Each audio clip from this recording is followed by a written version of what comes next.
Hello everyone, welcome back to our channel. It's me Lily, and in this tutorial I'll show you how to disable calls on Snapchat. So first of all, launch your Snapchat app and then tap on the chat icon. Now open the conversation with the person whom you would like to block calls from.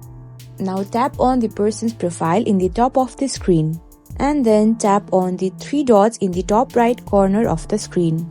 So you can see chat and notification settings, tap on it. Again, tap on the last option, that is notification settings. So you can see the option for mute calls, tap on it. Now choose the duration for which you want to block calls. So for example, if you choose 1 hour, then calls from that person would only be muted for 1 hour, and after that 1 hour you can receive calls from them. If you want to block calls for a longer period, then simply choose until I unmute them, and this is how you disable calls on Snapchat.